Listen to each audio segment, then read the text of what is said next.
Let's go. Bonjour tout le monde. Alors, aujourd'hui, je suis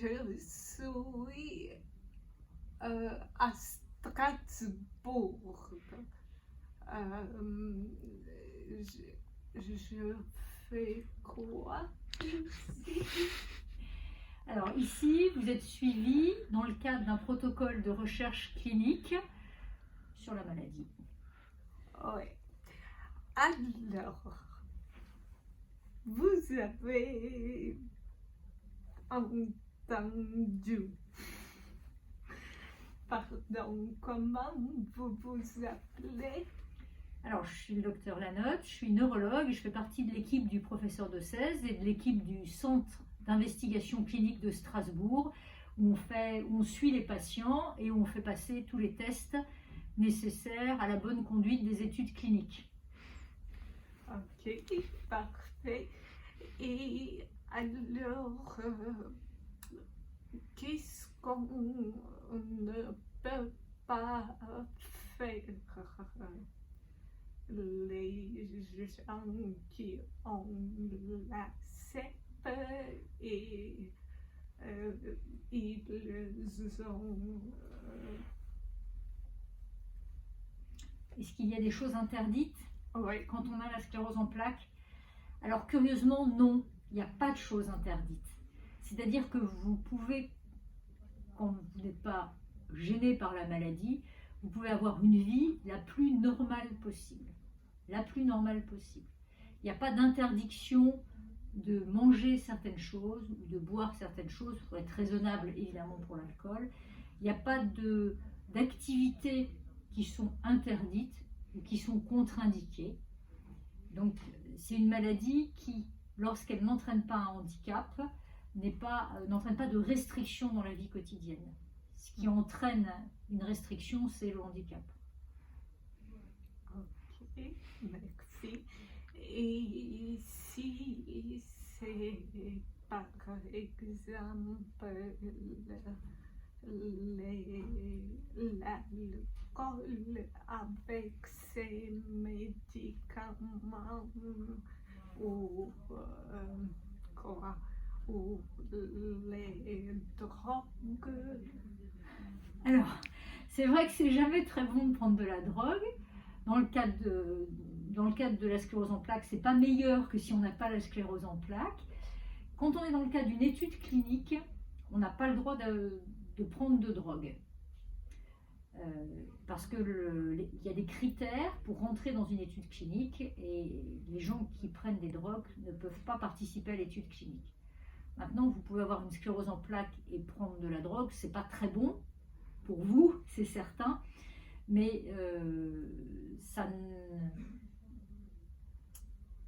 il n'y a pas vraiment d'études qui permettent de dire, ça dépend ce qu'on entend par drogue. C'est sûr que c'est pas bon de boire trop d'alcool, mais en l'occurrence, on peut boire de l'alcool en ayant une sclérose en plaques et en ayant quasiment tous les traitements. Ça n'interfère pas avec les traitements.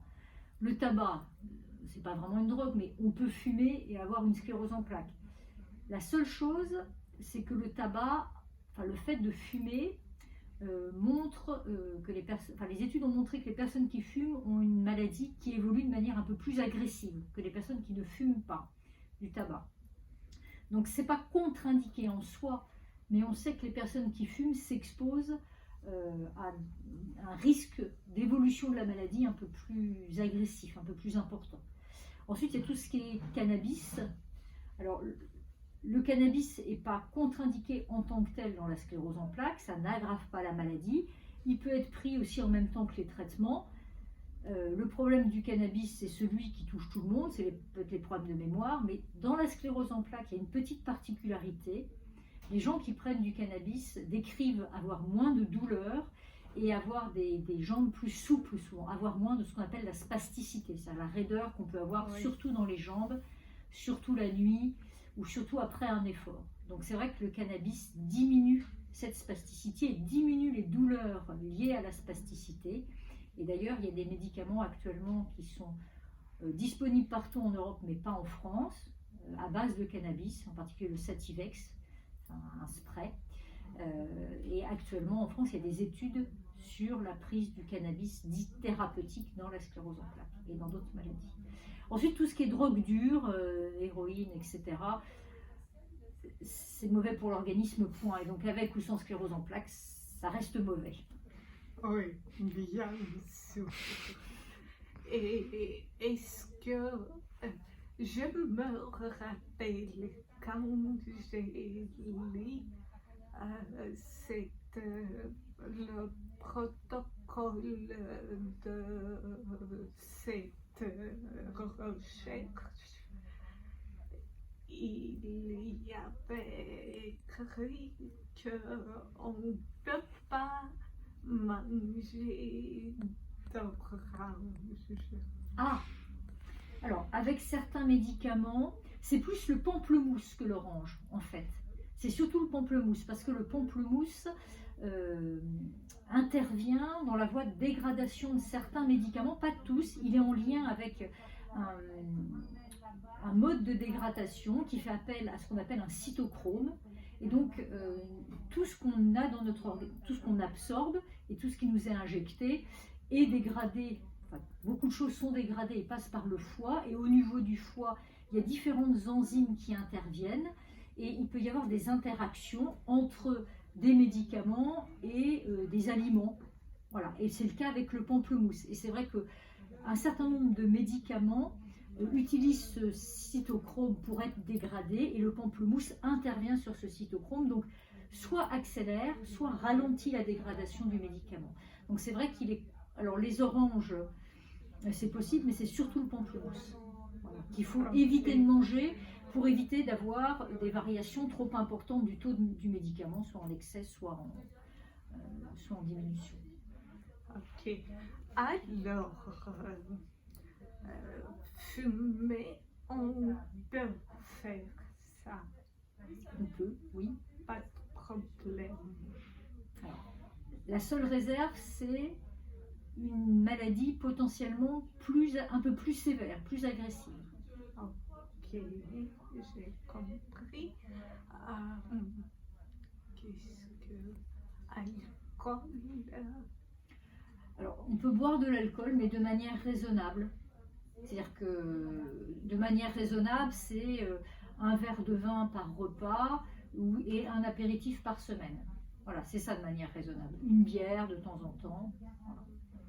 Ok, merci.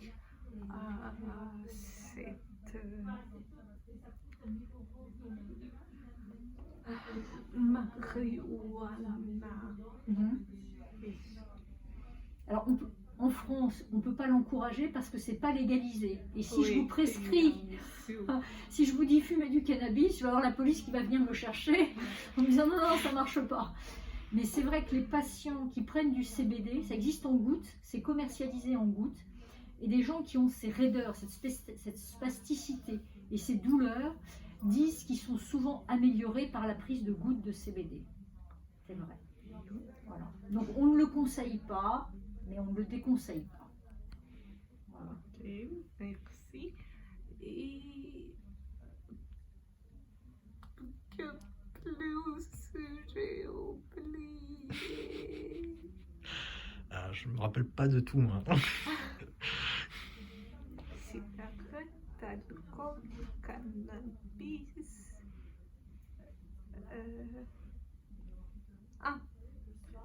Et l'autre drogue, est-ce que c'est vraiment mal pour les personnes qui ont sclérose en plaques? Je sais pas, quel élément? Les autres drogues, Ah, les autres pour drogues. les gens qui ont la sclérose en plaques, Bah, ça change ou pas par rapport au normal? en fait, je n'ai pas d'éléments scientifiques comparant, par exemple, avec des tests cognitifs chez des gens qui ont une sclérose en plaques, qui prennent des drogues et d'autres qui n'en prennent pas. Donc, on sait que ça a un effet soit psychostimulant, soit au contraire sédatif. Je pense que ça dépend j'allais dire, des conséquences qu'entraîne déjà la sclérose en plaques, c'est-à-dire quelqu'un qui a un ralentissement au niveau cognitif à cause de la maladie, de prendre une drogue sédative, forcément il va être encore plus lent. Je ne sais pas si de prendre une drogue, si prendre de la cocaïne, ça va vraiment améliorer les performances. En tout cas, nous, on déconseille formellement la prise de toutes ces drogues parce qu'elles ont quand même des conséquences importantes sur la santé, CEP ou pas CEP. Donc c'est vraiment quelque chose, c'est une ligne rouge qu'on peut pas franchir, la consommation de drogue. Pour un médecin, c'est hors de question. Oui, bien sûr. Alors, merci beaucoup. Avec plaisir. À bientôt pour une prochaine vidéo. Oui. Alors, à bientôt.